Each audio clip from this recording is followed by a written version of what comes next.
Well, I've pressed record, so when you're ready to start, we shall start. Yes. Hang on, stop. Welcome back. Welcome back to Prison Talk with Jamie Meade. And Emma Charleston. And this episode is on victim sensitivity and victims' rights. And this is part 2 of our episode on this subject. And when we left on the last call, you said you had some questions that was brewing. Well, the first thing I thought was, are my questions going to be offensive to people? And they probably are. So, disclaimer. But they're genuine questions. The first one is, I think victims should definitely be allowed to have a say in anything like that, or their families for sure. I don't know, and I don't even know if I think that it's unfair if they are, still filled with hatred and wanting revenge. I don't even think that's unfair if they take that heavily into consideration from a personal perspective, but I suppose from a justice perspective, you couldn't do that. Yes. So, I don't know. Anyway, keep talking. I'll think of other things to randomly blurt out. you think of all the things? Well, that's how it's going to work.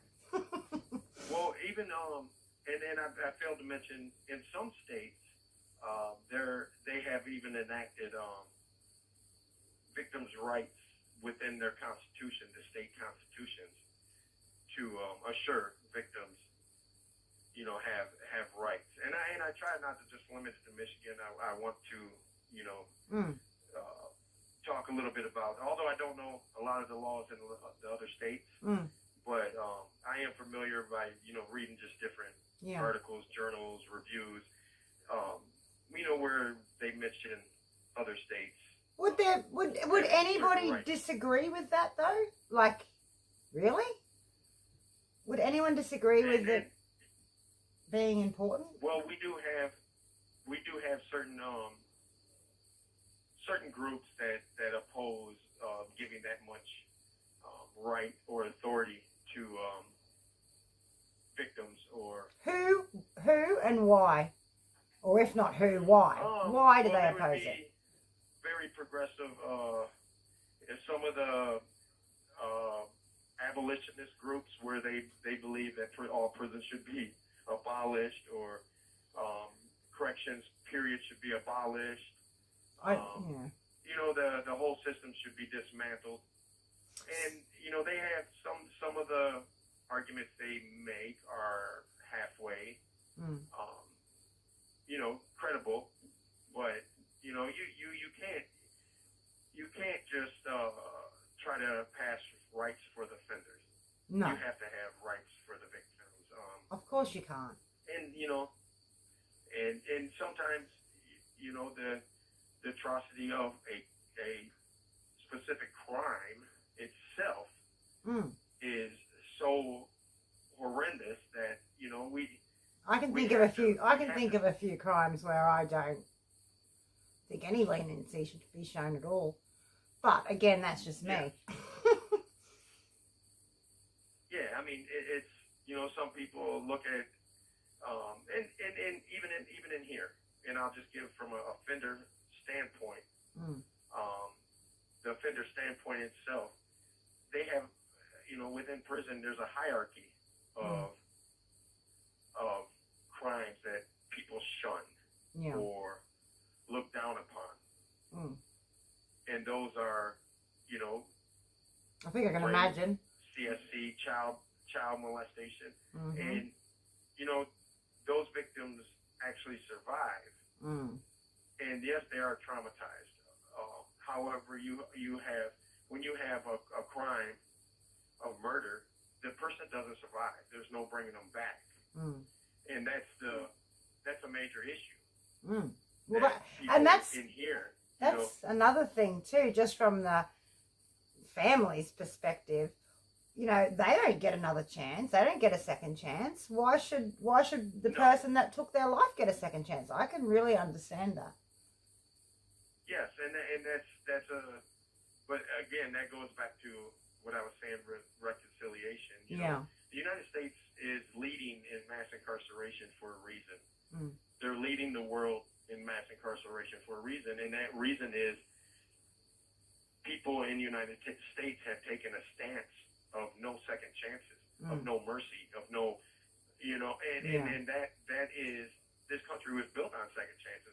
The people that were sent to the United States were sent, for second chances. Most of them were charged with crimes or were poor or, different. Yeah. Different Well, I things. think the idea of a second chance in general is, I don't think many people could disagree. Like, just in general, I mean, across the board, a second chance doesn't seem like such a bad idea. But I just think there's a few, I like the idea of the reconciliation, because I think even forget the offender, forget them and what benefits they get from it. If the family or the victims are getting closure, then I think that's something that should definitely, because, as you say, people being traumatized and stuff, that affects everyone that they interact with for the rest, that affects multitude of people that, had nothing to do with anything. So I like that idea. Not even necessarily from the offender's perspective. Does that make me horrible? Yeah, no. But, but in here, the offenders look at, if you're convicted of a homicide, you're better than someone convicted of molestation or rape or, and that mentality is one that is flawed, seriously flawed, because, that's why the most serious crime of homicide or murder is actually that. Yes. It's the highest level. That's why you get life without parole, or you get life. Yeah. Or the death penalty. Yeah. You don't get life without parole for breaking and entering in a rape or something. You don't, unless you're a serial rapist, then states have passed laws. I have opinions about that, but that's not what this subject's about. Yeah, going back to, I know you have opinions on that. Going back to the victim, sensitivity, we seriously have to, remember that we're in prison because we did something to someone else. Yeah. There's very, very few crimes. And actually, the argument with drugs that, it's a victimless crime. It isn't a victimless crime. You actually put, you destroyed a community larger, multiple people instead of just, you could have destroyed hundreds of lives, not just one. Yeah. But almost every crime is, there's a victim. Whether you steal from someone, you're stealing from someone. Yeah. Yeah, well, even, as you say, even just the drug things, just you're found with some drugs on you and you get sentenced to something. I'm sure your family's had enough of your crap by that stage, you know what I mean? It's not, even that's not victimless. No, and that's not victimless. And so we always have to keep in mind, especially when you have seriously harmed someone, and even is that something many people in prison that you've interacted with can seriously consider? Many people, I would say no, but there are some that have spent large amounts of time, decades in prison, that it has came back to, I would use the word, haunt them or trouble them. Yeah. Because, they just start thinking about it and dwelling on it. It really causes problems. So, and that's a serious concern. Yeah. For the individual. Yeah. The offender who needs help also. It's. Yes. There's a big difference between the victim's family and the offender, but both really need help. Yes. And the offender needs to really have empathy for what they've done to the victims, to the people, and the sympathy. And then, we also, as offenders, we have to realize some of the things that we need to. Yeah. We need to be able to forgive ourselves for the crimes we've done. And really, ask for forgiveness from society as a whole. Yeah. Because society, that's one thing when we talk about victims that we fail to realize. It extends far beyond just the individual family that's impacted. Yeah. You have friends, you have loved ones, you have the community as a whole. Because you commit a crime, it costs taxpayers. Because they have to pay for the trial, they have to pay for the investigation. Yeah. They have to pay for, a lot of things. Well, they pay for your incarceration as well, don't they? The taxpayer. They pay for incarceration. Yeah. Yes. So we have impacted abroad. Yeah. It even goes nationally to a federal level because our families pay federal income tax, or and that because the states get funding from the feds to keep the prisons in operation. Yeah. So we actually impact people. By our crime in Michigan, we impact Ohio, we impact Illinois, we impact every, every state. Not as significantly as the family, of course, or the victim themselves. But yeah, it's not just, it's not a little thing. No, it's a huge, and that's where I think offenders sometimes fail to recognize or contemplate. Is there much talk about that though? Is that something that, like, is there a program run about that, for example? Is there? No. Yeah. There's no program. Other states besides Michigan does have programs, reconciliation programs. Okay. But Michigan is reluctant in that area. In Michigan, there's laws that you can't even attempt to contact a victim or victim's family. You must go through the prosecutor's office. Yeah. That prosecuted you in order to do that. In theory, I can completely understand that.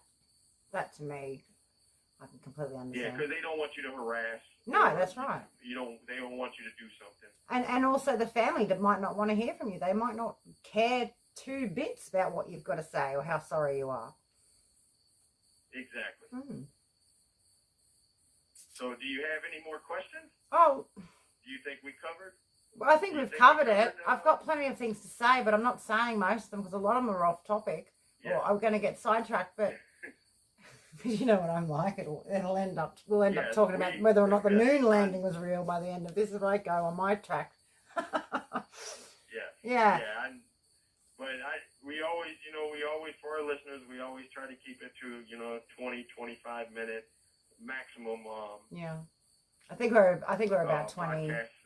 Episode, keep 20. people's attention and keep people interested. They're coming back and drawing attention.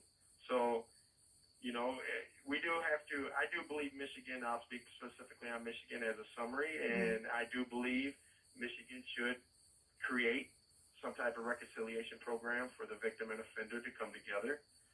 And even if it's a homicide, if the victim, you have 1 minute remaining. So. And I do believe we as offenders need more programming on this to recognize. Well, I think that's a good idea because even if it's a lesser crime, so to speak, you would have, if you're completely oblivious to how you're affecting other people, maybe if you were aware of it, you would be less inclined to get out and continue on down that track, which so many do.